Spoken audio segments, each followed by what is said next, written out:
शुक्राना, अनंतम शुक्राना गुरुजी। गुरुजी की प्यारी प्यारी संगत को जय गुरुजी। मेरा नाम ईशा है, मैं गुरुजी की बेटी हूँ and I am so blessed to be his daughter.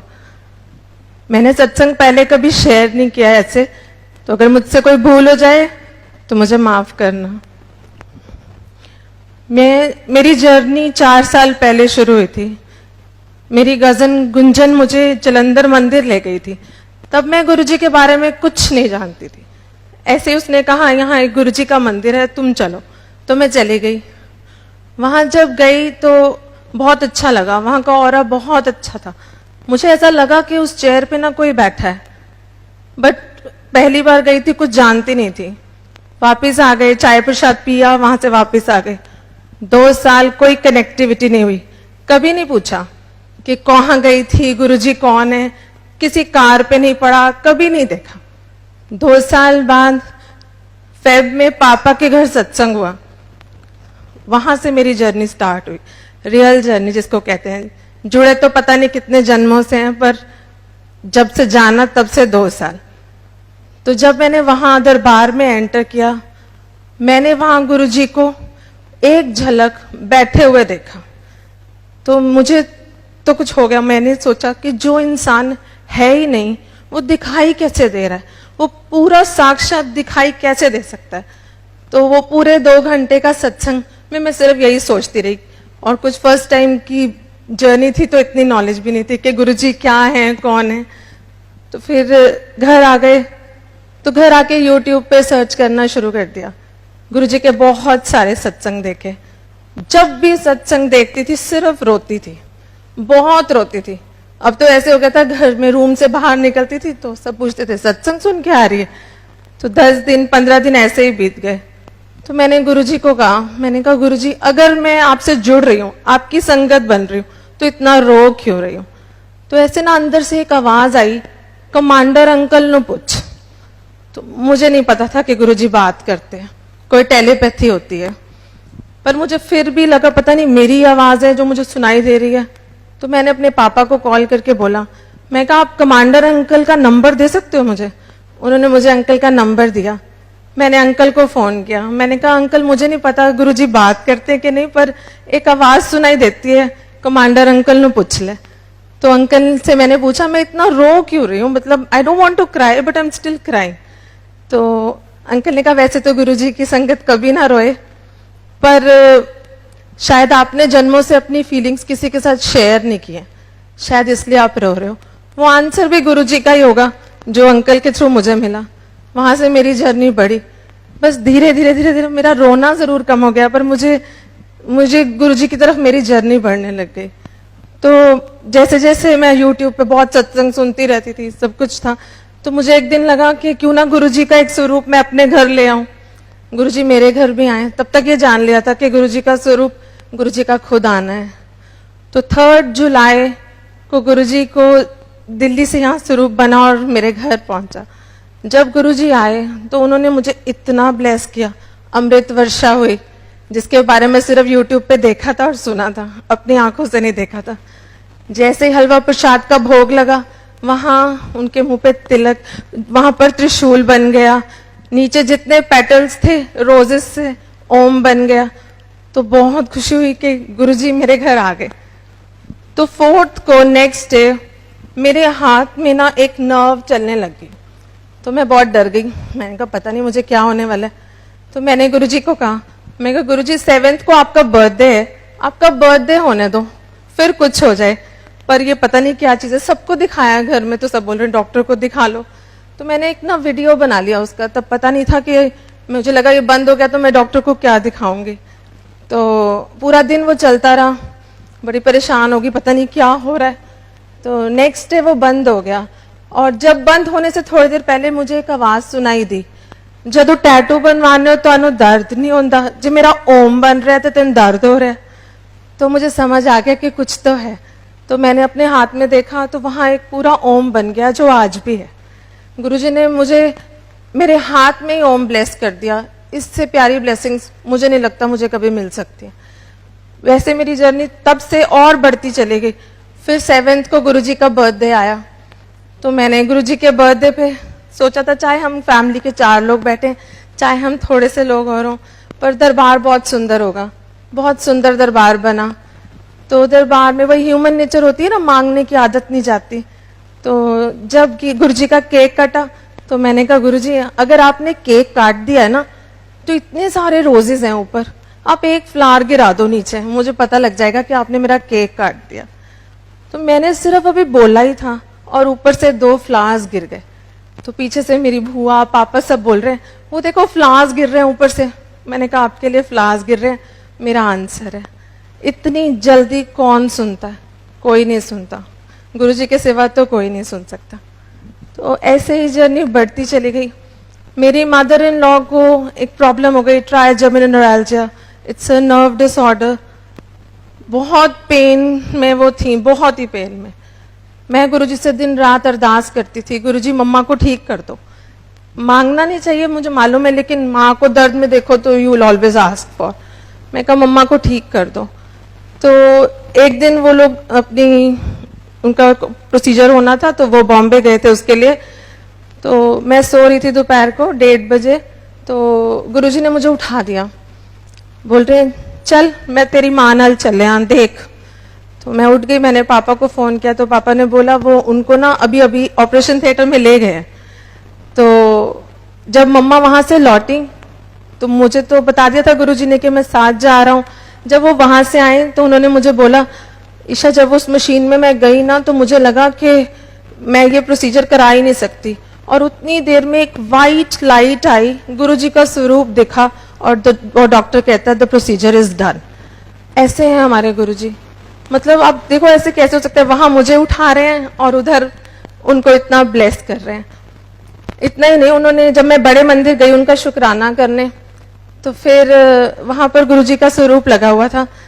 मैं अपनी मदर के साथ गई थी तो मम्मा कहती है ईशा पीछे देखियो गुरुजी का नया स्वरूप है और फेस पे इतनी लाइंस हैं, ये कैसे पॉसिबल है?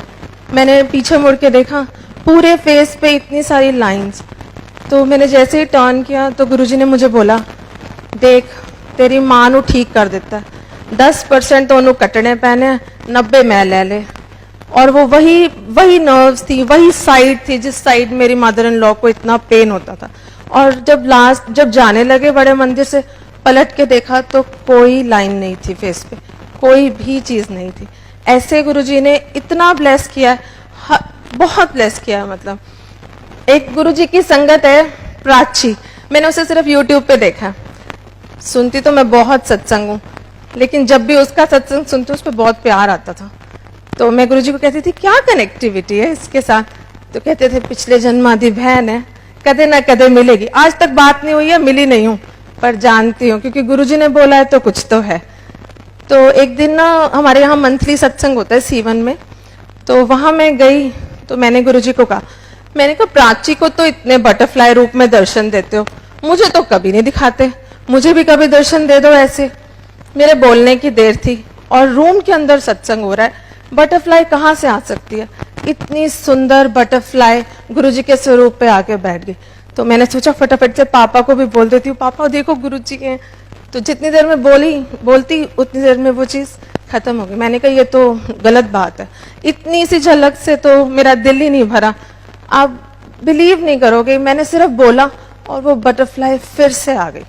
ऐसी इतना तो मुझे लगता है गुरुजी के सिवा तो कोई सुन ही नहीं सकता। और मैं शुरू से ना शिव भक्त हूँ, 7 से 16 सोमवार के व्रत रख रही हूँ।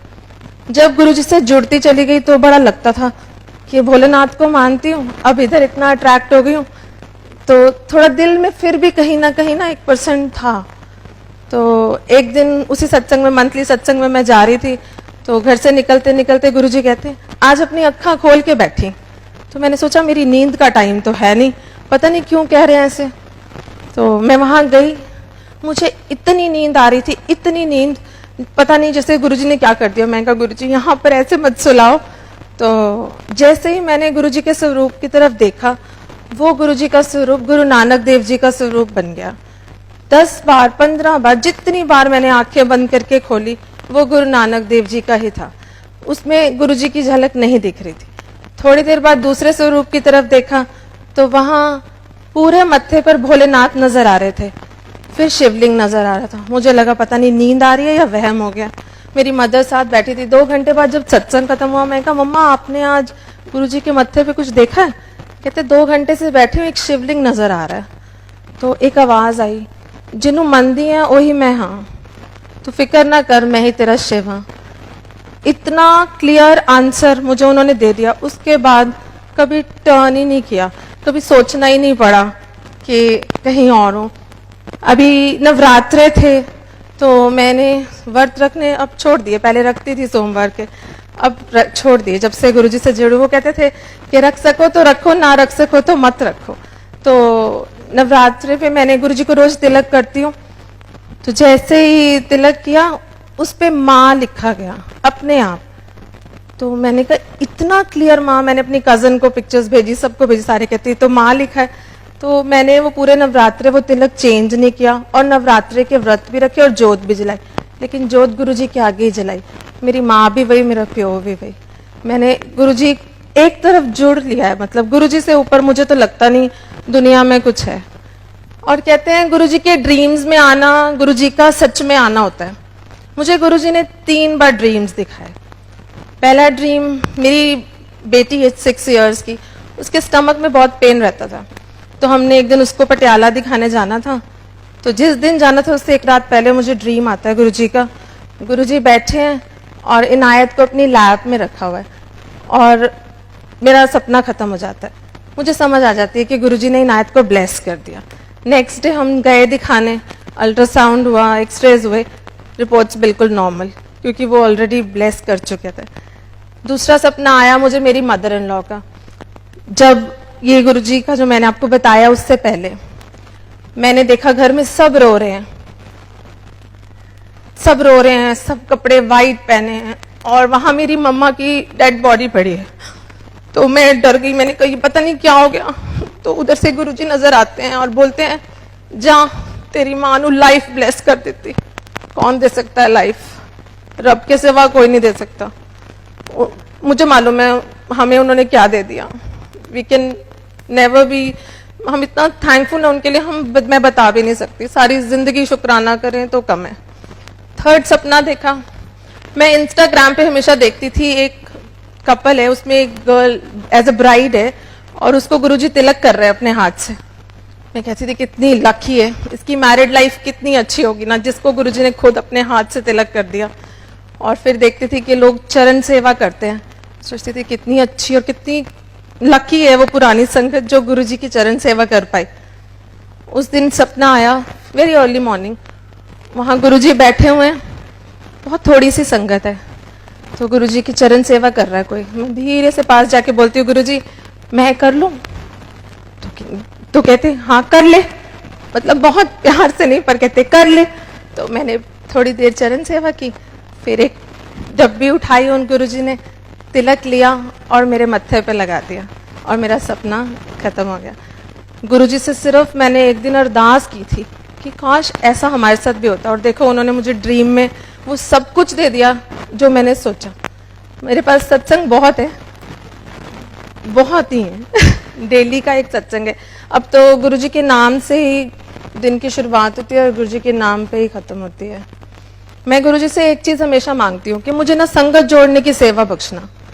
हमेशा जब से मैं जुड़ी हूँ मैं हमेशा यही कहती हूँ कि मुझे आपके गुणगान गाने का मौका मिले। एक दिन जब मैं देखती हूँ यूट्यूब सब सत्संग कर रहे हैं तो मेरे दिमाग में थॉट आया, मैं कहा मैं कभी कैमरा फेस करूंगी, मैं गुरुजी का गुणगान कभी ऐसे कर पाऊंगी। और दिन very next day commander uncle का मुझे फोन आता है, कहते हैं आप एनुअल सत्संग होगा गुरुजी का 25 को और आप वहां सत्संग करेंगे। मैंने कहा गुरुजी ऐसे तो कैसे मैं आपका शुक्राना करूँ ना, मतलब एक पल भी नहीं लगता और ऐसे हो जाता है। और जिस दिन अंकल का फोन आया तो देखो मानते सब हैं, घर में भी सब मानते हैं, लेकिन वही गुरुजी भी कहते थे ना एडमिशन सबका हो जाता है, फिर क्लास वो डिसाइड करते हैं। ऐसे ही तो मैंने पापा को बोला पापा आप हम दोनों तो जा रहे हैं, मम्मा पापा काश मेरे अंकल भी साथ चले ना, किसी दिन ऐसा आए कि हिमांशु खुद कहें कि मैं भी चलूं। एंड नेक्स्ट मॉर्निंग, ये तो मैं अपने पापा से रात को बोल रही थी और गुरुजी से अरदास कर रही थी, नेक्स्ट मॉर्निंग चाय पीते सुबह वो मुझे बोल रहे हैं क्या मैं भी चल सकता हूँ। I was like my God Guruji, इससे ज्यादा खुशी तो मुझे कभी नहीं मिल सकती. And today is here. I am really thankful to Guruji for everything. बहुत बहुत शुक्राना है. मतलब मेरी बुआ, चाचा के घर, पापा के घर, गुरुजी ने मुझे बोला अपने पापा के घर तूने दरबार बनाना है, सब कुछ तू करेगी. मैंने हर चीज किया, दरबार बना है वहां बहुत सुंदर. और हमेशा मैं ही चेंज करने जाती हूँ गुरुजी का चोला. जब भी चेंज करने जाती हूँ एक बटरफ्लाई वहां एंट्रेंस पे मिलती है. हर बार 6 महीने 8 महीने जितने महीने भी हो चुके हैं, मैं जब भी जाती हूँ एक बटरफ्लाई आती है, ऊपर से निकलती है, फिर हम दरबार में वो चोला चेंज करते हैं. कभी नहीं हुआ कि ऐसा ना हुआ हो. फिर एक दिन मैं सो रही थी तो कहते हैं जो पापा के घर दरबार बना है ना, वही चाचू के घर बनेगा. बनाएंगे वो खुद, तूने सिर्फ गाइड करना है. फिर वहां पर जब मैंने पापा के घर के लिए चेयर सिलेक्ट की थी तो वहां 2 चेयर्स थी, तो मैंने उनको बोला था नहीं एक ही चाहिए मुझे. और 10 दिन बाद ही मैंने उनको फोन करके बोला नहीं वो दूसरी चेयर भी हमारे ही घर आएगी, प्लीज उसे सेल मत करना. गुरुजी एक एक पल आपको गाइड करते हैं, एक एक पल. और जैसे मैंने कहा संगत जोड़ने की सेवा मांगी है, तो ऐसे ही संगत जुड़ रही है. हमारा छोटा सा शहर है कैथल, शायद गुरुजी के बारे में बहुत कम लोग जानते थे, और अब वहाँ सत्संग भी होते हैं. अभी रिसेंटली मैं 1 हफ्ता पहले एक सत्संग अटेंड किया अपनी फ्रेंड के घर ही, जिन्होंने मेरे घर ही सबसे पहले अटेंड किया था. उनके घर हलवा प्रसाद का भोग लगा. जैसे ही भोग का वो डब्बा खोला, ओम दर्शन हुए. सारी संगत ने किए ओम दर्शन. चाय का भोग लगा, चाय का कप के ऊपर इतने सुंदर ओम दर्शन. मतलब इतनी ब्लेसिंग्स हैं, आप सिर्फ सोचो और वो हो रहा है. मेरी एक फ्रेंड है फाजिलगाह रहती है, उसको गुरुजी के बारे में कुछ नहीं पता था. मैंने उसे फोन पे बताया, मैं कहा इससे ऊपर कोई दुनिया ही नहीं है. और आज वो इतनी ब्लेस्ड है, उसको इतनी गुरुजी ब्लेसिंग्स दे रहे हैं. उसने एक छोटा सा स्वरूप अपने घर में रखा है. ना बड़े मंदिर कभी आई है, ना कभी ऐसे डुगरी गई है, लेकिन गुरुजी उसको इतना ब्लेस कर रहे हैं. गुरुजी बहुत ब्लेस करते हैं, बहुत सारी ब्लेसिंग्स हैं. थैंक यू गुरुजी. आज के लिए, हमेशा के लिए शुक्राना, शुक्राना, अनंतम शुक्राना. गुरुजी हम सबको ऐसे ही ब्लेस करते रहे, हमारे साथ रहें.